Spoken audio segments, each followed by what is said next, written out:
आप देख रहे हैं सिटी न्यूज झारखंड।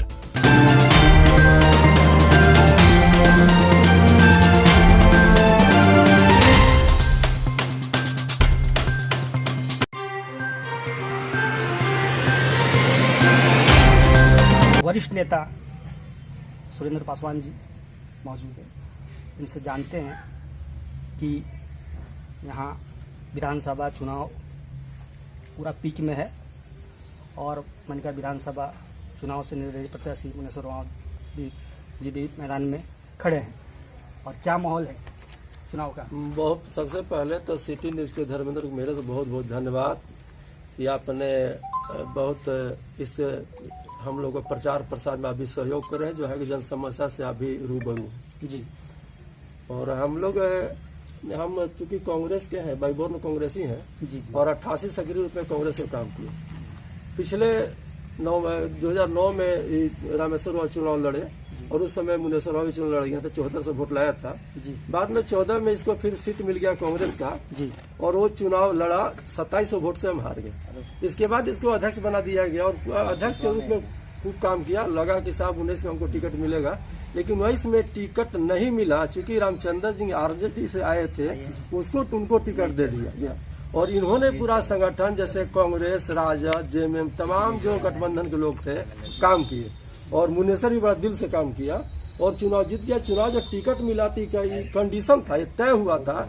मुझे रामचंद्र जी वर्तमान विधायक बोले थे कि साहब मेरा एज अभी 56 वर्ष है, 5 साल में 61 हो जाएगा, हम नेक्स्ट सीट आपको छोड़ते हैं, हम चुनाव लड़िएगा। इसी में रहा और कंटिन्यू बोलते रहा कि मैं चुनाव लड़ूंगा, पार्टी टिकट दे या न दे, हम चुनाव लड़ेंगे। उसी संदर्भ में हम लोग तैयारी था 24 का और उसी में हम लोग लगे थे। ऐन मौका पर पार्टी टिकट नहीं दिया, लेकिन इस संगठन तय किया कि जब 5 साल लगातार 14 से पार्टी ठग रही थी इसको और लगातार भी हम लोग क्षेत्र प्रचार किया। वो भी कहा अपने जितने भी बड़ी अधिकारी थे, प्रदेश के प्रभारी हो, प्रदेश के लीडर हो, कि साहब हम लोग चुनाव लड़ेंगे, हमको प्रदेश जिला से हटा दीजिए। लेकिन कोई हटाया नहीं, लेकिन घोषणा था कि हम साहब चुनाव लड़ेंगे। उसी पैटर्न में तमाम संगठन के लोग हैं। जैसे हम पिछले बार चुनाव लड़े, जो गठबंधन के लोग थे, वो कांग्रेस थे, राजद से, जेएमएम थे। वर्तमान विधायक जी आदरणीय रामचंद्र जी उनको तरजीह नहीं दिया, माले भी था, बाकी के तो छोड़ दिए, कांग्रेस को भी तरजीह नहीं दिया। अपने साथ सिर्फ उन्हीं को लेकर चले जो उनके साथ थे। राजद से लोग आए थे, मनका में 5 आदमी, बरवाडी में 5 आदमी, महुआडांड में इस टाइप करके चले। अच्छा, प्रतिनिधि भी बनाया तो चूंकि यहाँ तो हरिजन आदिवासी बहुल क्षेत्र, सबों की प्राथमिकता मिलना चाहिए, लेकिन वैसा उन्होंने नहीं किया। और हम लोग जब पार्टी टिकट नहीं दिया तो हम लोग कार्यकर्ता तय किया कि साहब हमको चुनाव लड़ना है। और मैं जो चुनाव लड़ रहा हूँ, जो मुनेश्वर चुनाव लड़ रहा है जी, तो सिर्फ यह नेता नहीं है, मतदाता और कार्यकर्ता है। नेतागिरी का राजनीति का 3 सूत्र है, मतदाता, कार्यकर्ता, तब नेता। लेकिन यहाँ नेता नहीं है, कार्यकर्ता और मतदाता है। और हम लोगों ने तय किया कि हम मुनेश्वर उरांव को चुनाव लड़ाएंगे, चुनाव जिताएंगे और हेमंत सरकार के गठबंधन की सरकार में हमने शामिल होगा और हेमंत जी को हम लोग हाथों को मजबूत करेंगे। इंडिया गठबंधन में हमने सीधा सवाल है कि आप निर्दलीय प्रत्याशी के साथ में खड़ा हैं और अगर गांव में जा रहे हैं, जनसभा कर रहे हैं, लोगों से मुलाकात कर रहे हैं गांव में, टोला में, तो किस मुद्दा के साथ आप मैदान में उतरे हैं, क्या बता रहे जनता को? देखिए, हम जनरल फिजिशियन जी, है ना। जैसे यहाँ बालू की बहुत समस्या है, आए दिन देखते हैं पेपर मीडिया में 10,000 20,000 करता है। मोटेशन, रिमोटेशन बहुत प्रॉब्लम है ना, वो भी प्रॉब्लम है। अबुआ आवास में भी बिचौलिया लोग हावी है, मनरेगा काम है उसमें भी हावी है। तो हम लोग टोटल, चूंकि हम लोग क्षेत्र रहने वाले हैं, ग्राउंड लेवल के हम लोग आदमी हैं, तो हम लोग समस्या पता है। चूंकि जो गरीब आदमी है उसको बिना खाए नींद आता है कि नहीं आता है, उसको पता है, जो गाँव में रहता हो। तो हम जो समस्या, हम जन समस्या से हम सरोकार रखते हैं, उस समस्या में हम बराबर जूझे रहते हैं। तो हमको बताने की जरूरत नहीं है।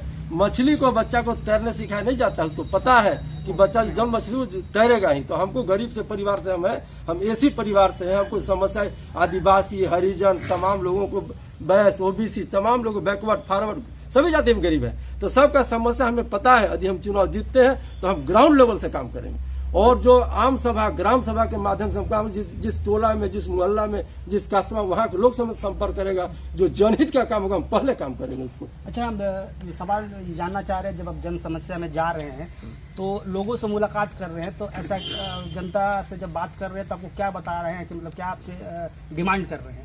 ये उनका डिमांड है। पहले तो हम जब पिछले साल काम किया हम लोग 19 में, तो पहले विधायक जी के चलते बड़ी झेलना पड़ रहा है कि साहब उसने कोई जन समस्या का ध्यान नहीं। जैसे एग्जाम्पल में आपको मनिका से जो तीनमुहान रोड है 8 पंचायत को टच करता है। हम भी जब कांग्रेस में उनके साथ हमने बहुत बार बोला कि साहब इस रोड को बनवाइए, लेकिन रोड बना नहीं, तो इससे भी नाखुश है। यदि हम चुनाव जीतते हैं तो चुनाव जीते के 15 दिन के अंदर मैं इसे तीनमुहान रोड में काम लगाऊंगा किसी भी कीमत में। मेरा पहला काम होगा कि इस पर मनिका से बंदुआ, बरवैया, जानहो, मतनाग, हेसातू, डोकी, नहिरा जब रोडों को हमने दुरुस्त करूंगा। जैसे शिक्षा, चिकित्सा है ना, इरिगेशन, तमाम बिंदु पर हमने काम करेगा। अच्छा, आप ये चीज बताइए कि 5 साल के दरमियान कुछ ऐसा टिप्स बच गया है जो मनिका विधानसभा में विकास के लिए होना चाहिए था? जैसे ऐसा हम लोगों को कृषि के मामले में हम सबल नहीं बन सके, जो बड़ा सा डैम बना हो, है ना, बड़ा विद्यालय बना हो, मेडिकल कॉलेज बना हो। हम लोग को बराबर है कि जवाहर नवोदय विद्यालय बहुत दिनों से था। हम जब विधायक जी जीते तो हमको लगा कि जवाहर नवोदय विद्यालय को बनना चाहिए, गरीब के जो मेधावी बच्चे हैं वो सही जगह जा सके, लेकिन वो नहीं हो सका। तो तमाम जो काम है मेरे जेहन में है, मेरे नेता के जेहन में है, और उस काम को मैं करूंगा। शिक्षा और चिकित्सा को मैं दुरुस्त करूंगा। मैं जानना ये चाह रहा हूँ कि मतलब आप जिस प्रत्याशी के साथ में हैं, अगर वो जीतते हैं तो आप ये मुद्दा पहले उठाएंगे? बिल्कुल, पहला मुद्दा होगा। पहले शिक्षा, चिकित्सा, इरिगेशन, जी, है ना। हम ऐसा बड़े बड़े बांध बांधे जहाँ से 1000 एकड़ 5000 एकड़ जमीन पटेगा। जैसे बघमरवा में क्या कहे, एक यहाँ ऐसी परिवार से हुआ करते थे, ननकू राम नेत्रहीन थे, बराबर हाथ में तिरंगा, गांधी टोपो, मांग था कि बघमरवा नाला को बनाया जाए। स्वर्गीय मुखिया जी यहाँ रहा करते थे। हम लोग स्वर्गीय जमुना सिंह के समय बात किया, रामचंद्र सिंह से बात किया, इस पर कोई पहल वहल नहीं हुआ। अब सबसे दुर्भाग्य है कि मनिका प्रखंड का लातेहार जिला में आदिवासी छात्रावास एक है, महिला आदिवासी जगजीवन राम छात्रावास एक है, जो आज दूर दराज के बच्ची हरिजन के बच्ची पढ़ती वहाँ, उसमें कौशल विकास चल रहा है। हमने काफी प्रयास किया, लेकिन हम लोग छोटा प्राणी, हम वहाँ तक है नहीं। हम अपनी आवाज को बराबर उठाए उसको प्रमुखता से, लेकिन उसमें हम कामयाब नहीं हुए। ये सब काम जो है ना, जो चुनिंदा काम है, जो जरा एकदम दिल को छूता है, जरा कॉन्टेक्ट में रहता है, इस काम को हम पहला करेंगे। अपने माध्यम से मनिका विधानसभा क्षेत्रवासियों को क्या संदेश देंगे? मैं तो आह्वान करना चाहता हूँ। आदिवासी में 3 कौम होते हैं, वो होते हैं खरवार, चेरो और उरांव। लगातार हमने 7 बार स्वर्गीय जमुना सिंह को देखा, खरवार परिवार से हैं। एक लोकल बीपीएल परिवार जो प्रचार करते हैं हरिकृष्ण सिंह, वो भी खरवार से हैं। लगातार 3 बार चेरो परिवार से भी हैं। तो मेरा ये मानना है, चाहे आदिवासी परिवार को भी मानना है, यदि हम कल आपके लिए वोट मांगे हैं तो आज मेरे लिए भी मांगिए, क्योंकि खरवार के बाद पॉपुलेशन है तो आदिवासी में उरांव का है। इसलिए तमाम लोगों को मन में, बुद्धिजीवी विचार जो मनिका विधानसभा उसके मन में है कि एक बार हम वोट मुनेश्वर को देना चाहिए। बहुत सारे हम फोटो संपर्क में आते हैं कि हम लोटा क्यों दीजिएगा, तो लोटा को अब नहीं देंगे, क्योंकि विकल्प मेरे पास है। जो रामचंद्र सिंह से कार्यकलाप को देख के नाखुश है, जो हरिकृष्ण को देख के नाखुश है, बोला कि लोटा नहीं, हम मुनेश्वर को देंगे और मिट्टी का बेटा चुनेंगे। इन्होंने साफ तौर पर कहा है कि अगर इनका प्रत्याशी जीतेंगे तो मनिका में जो मूलभूत सुविधा है या जो भी समस्या है जमीनी स्तर पर जिससे लोगों को लाभ मिल सके, उनमें सबसे पहले इनका प्रयत्न करेंगे, उन पर काम करेंगे। और इन्होंने ये भी बताया कि ये कांग्रेस के सिपाही थे, लेकिन मान सम्मान और अपने कार्यकर्ताओं को नहीं मिलने से खास करके कांग्रेस विधायक रामचंद्र जी के द्वारा, तो लोग नाराज हैं।